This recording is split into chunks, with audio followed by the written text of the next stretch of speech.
Hermanos, en este día sexto dentro de la octava de la Navidad, el Señor nos presenta su palabra y nos invita a que reflexionemos en nuestro testimonio cristiano.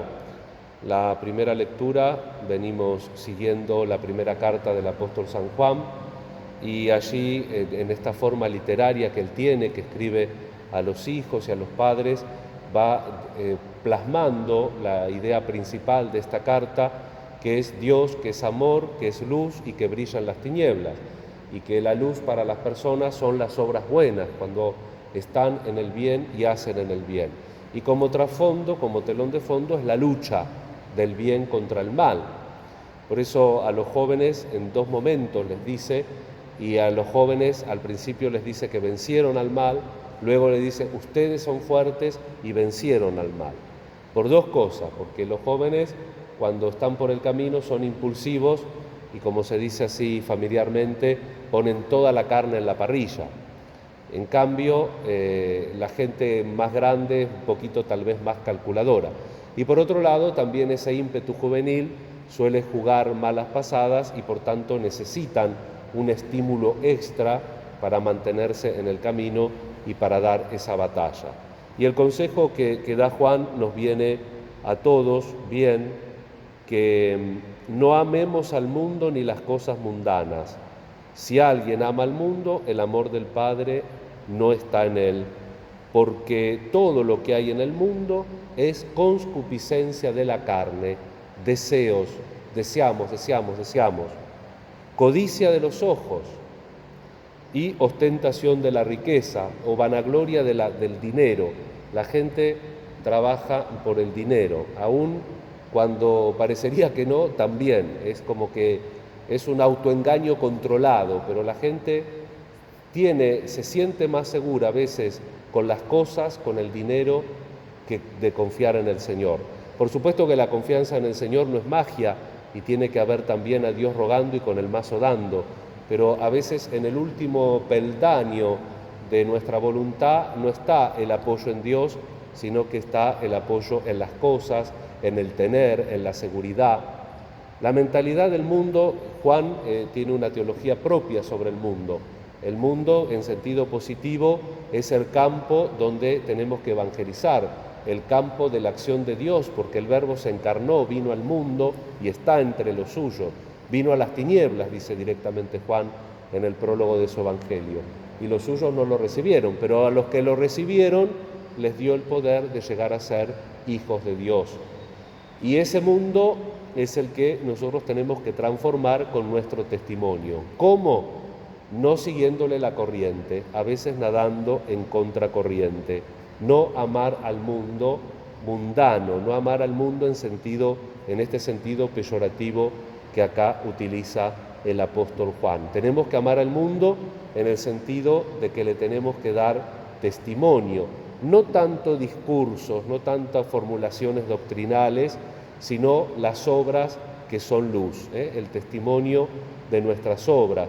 Un laico que vive a fondo su vocación bautismal, un religioso que vive en serio los votos o las promesas según el instituto, alguien que quiere hacer un camino espiritual y se plantea seriamente lo que el Señor le pide en su vida, no con fantasías, y sobre todo luchar contracorriente contra lo que el mundo nos propone, lo que siento, lo que me gusta, el hecho de que somos muy celosos de lo que nos corresponde, estamos reaccionarios inmediatamente contra la injusticia, pero no somos tan celosos con lo que nos toca ser responsables, con lo que nos toca dar, e inclusive hasta renunciar, porque tenemos que ser hasta el fondo testigos de Jesús.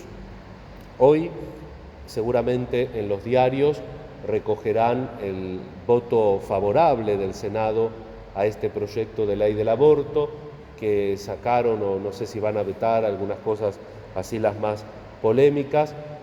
No nos sorprende porque hay muchas fuerzas orquestando esto. El principio fundamental del cristiano es que una ley inicua no obliga, obviamente, y que si nosotros tenemos de verdad el pensamiento en el Señor, o una persona que no crea, que sea no creyente, pero que respete la vida, también encontrará formas de dar solución a esos problemas existenciales que a veces se banalizan.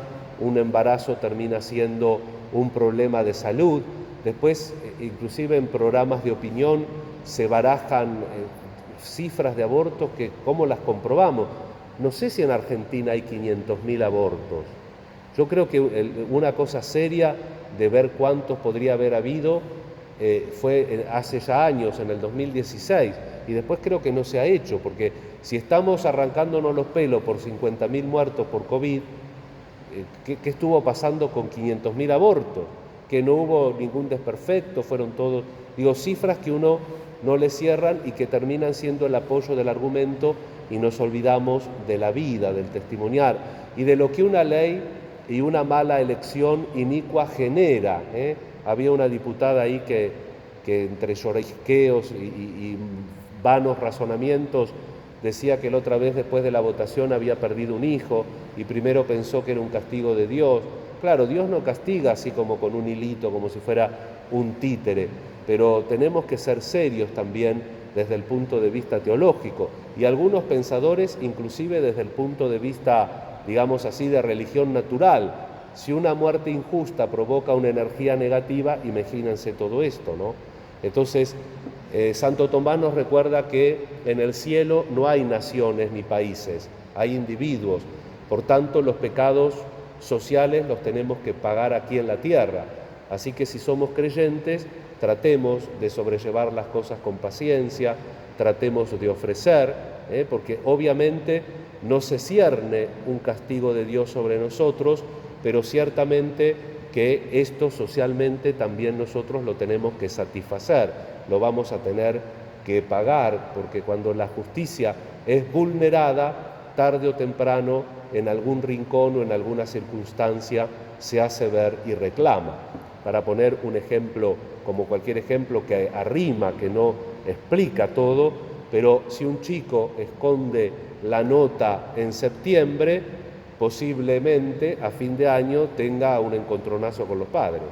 Y no es que Dios lo castigó porque escondió la nota en septiembre, sino que el hecho de elegir una cosa que no es negativa, te lleva a una sucesión de mal acción en la voluntad, en la libertad, que termina deparando al destino cosas que uno después no se espera, y que obviamente que no hay que atribuir a un castigo de Dios, como si Dios apretara un botón y dice, votaste la ley del aborto, aprieta el botón, te va a pasar esto. Eso no seamos infantiles tampoco en el orden teológico. Pero estas leyes injustas que hace la sociedad, tantas injusticias económicas, tanta falta de ocupación en la cuestión social y en la cuestión sanitaria de los ciudadanos, es un flagelo que vamos a tener que padecer. Es una voluntad mal usada que tarde o temprano nos va a traer sus consecuencias, y por supuesto que no son castigo de Dios, pero que son consecuencias de una concatenación de malas decisiones que van produciendo lo que producen. Así que tengamos cristianamente un sentido de fe, saber que el mundo, muchas veces el cristiano tiene que remar contracorriente, no perder las esperanzas, no cerrarse, no rechazar a nadie, rezar, porque Dios quiere que el pecador se arrepienta y viva. Dios no quiere la muerte del pecador, Dios quiere que el pecador se arrepienta y viva. Y Juan en estos días nos viene recordando que todos somos pecadores y por tanto todos somos necesitados de luz y de salvación. Que la Santísima Virgen nos acompañe. Vamos a sembrar con nuestra oración, con nuestro ofrecimiento, para que el Señor mitigue las consecuencias negativas que toda injusticia tiene en cualquier sociedad humana. Que así sea.